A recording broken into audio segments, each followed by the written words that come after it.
வாக்குத்தத்தம் உன்னுடையது.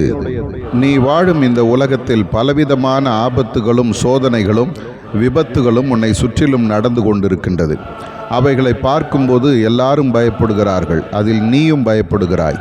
இஸ்ரவேல் மக்கள் எகிப்தில் அடிமைப்பட்டிருந்த காலத்தில் நான் அவர்களை விடுதலை செய்யும்படி தலைப்பொள்ளை சங்காரம் பண்ணினபோது எகிப்தின் மக்கள் வீட்டில் அந்த சங்காரம் நடந்தது.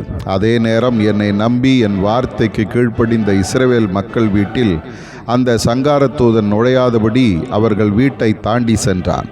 இஸ்ரவேலர் வீட்டில் எந்த சேதமும் வராமல் பாதுகாத்தேன். அதே ஆண்டவர்தான் உன்னோடு இருக்கிறேன். நீ மற்றவர்களுக்கு வரும் ஆபத்துகள் தீங்குகள் போன்றவற்றை கண்டு பயப்படுகிறாய். பயப்படாதே. அந்த தீங்குகள் உன்னை அணுகாதபடி நான் பாதுகாப்பேன். நீ போகையிலும் வருகையிலும் பாதுகாப்பாய் இருப்பாய். உன்னை தொடுகிறவன் என் கண்மணியை தொடுகிறான். அதுபோல உன்னை தொட நான் விடமாட்டேன். அனுதினமும் வேதம் வாசித்து ஜெபத்தில் என்னோடு பேசு.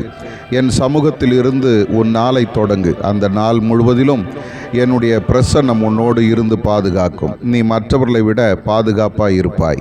ஆதார வசனம்: அவர் தமது சிறகுகளாலே உன்னை மூடுவார்.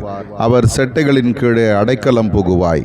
அவருடைய சத்தியம் உனக்கு பரிசையும் கேடகமாகும். சங்கீதம் 91:4.